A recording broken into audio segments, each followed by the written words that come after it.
আজকে একটা মজার রেসিপি আপনার লগে শেয়ার করবো। জানি না এই রেসিপিটা খারাপ কিলা ভালো লাগে বা সেটা কিলা রান্ধা খাইছুন।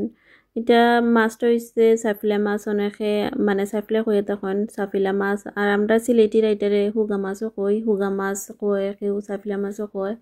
তো সাফিলা মাছ দিয়া আর সরিষা বাটা দিয়া রান্ধা খাইতে কিন্তু খুবই বেশি ভালো লাগে।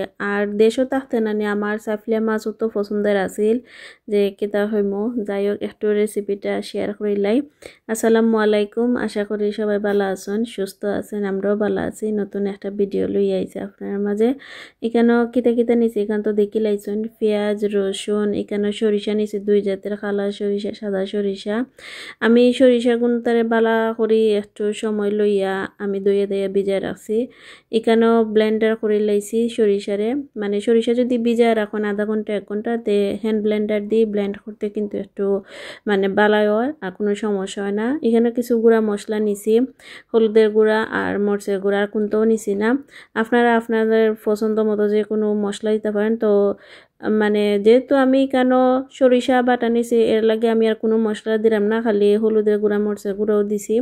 আর অন্যদিকে তো দেখছেন আমি সাফলা মাছ ইগুন বাজ্যা তুলে লাইছি। সাফলা মাছ তো ইগুন ফ্রোজেন, আর এখান তো আর এটা টাটকা মাছ না, টাটকা মাছ হইলে এক কথা আছিল, ফ্রোজেন মাছ যেহেতু এখানে আমি একটু মানে মাছটারে বাজি লাইছি। আর আগে যে মশলা একটা তৈরি করে রাখছিলাম, এটা তেলের মাঝে বালা করে একটু কষাইমু। এই মশলাটা কষাইতে গেলে অত বিরক্ত লাগে, খালি সিটটা পড়ে, খুব কম আগুন দিয়া আমি মশলাটা কষাইছি, তারপরেও সিটটা পড়ে যায়।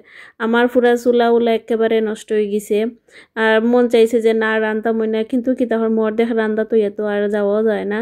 তো খুব লো হিটে আমি মশলাটারে বালা করে কষাইছি। এখানে টমেটো আর কাঁচামরিচ দিছি। আমার যদি তরকারি যদি জাল না হয় তো আমার খাইতেও ভালো লাগে না, একটু জাল জল হইলে আমার খাইতে ভালো লাগে। অনেকেই কইবা আমি একটু বেশি জাল খাই, না আসলে এটা ঠিক কথা, আমি জাল একটু মানে বেশি খাই। আর তরকারি যদি জাল না হয় তো আমার কাছে খাইতে কিন্তু মিঠা মিঠা লাগে, ভালো লাগে না। তো যাই হোক, কেন দেখোকা আমি টমেটো আর কাঁচামরিচ দিয়ে বালা করে কষাই দিছি। এখন যে সাফলা মাছ আমি বাজ্যা রাখছিলাম, এই সাফলা মাছটা আমি দিলাইমু। দেওয়ার পরে তুরা একটু সময় প্রায় 10 থেকে 15 মিনিট আমি লো হিটে রাখবো, যাতে মাছটার ভিতরে মানে মশলাটা বালা করে ঢুকে, আর মাছটাও যাতে বালা করে একটু জাল খায়। আর এখানেও দেখো যে জারের মাঝে আমি মশলাটা করছি, মানে যে সরিষা যেটার মাঝে আমি ব্লান্ডার করছি, ওইটা একটু পানি দই আমি দিলাইছি, কারণ মশলা তো আর অপচয় করে লাভ নাই।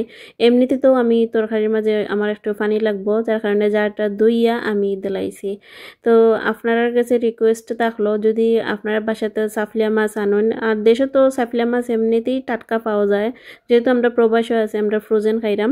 তা আপনারা ইলা রাইনটা দেখবা দেখবা যে খাইতে যে মজা লাগে। আপনারা সবাই রিকোয়েস্ট করাম, যদি আজকের ভিডিওটা আমার ভালো লাগে অবশ্যই লাইক কমেন্ট করবা। চ্যানেলও যদি নতুন হয়ে তখন চ্যানেলটা সাবস্ক্রাইব করবা, বেল আইকনটা অন করে রাখবা, যাতে আমি ভিডিও দেওয়ার লগে লগে আপনারা সময় এবং সুযোগ করে দেখতে পারেন।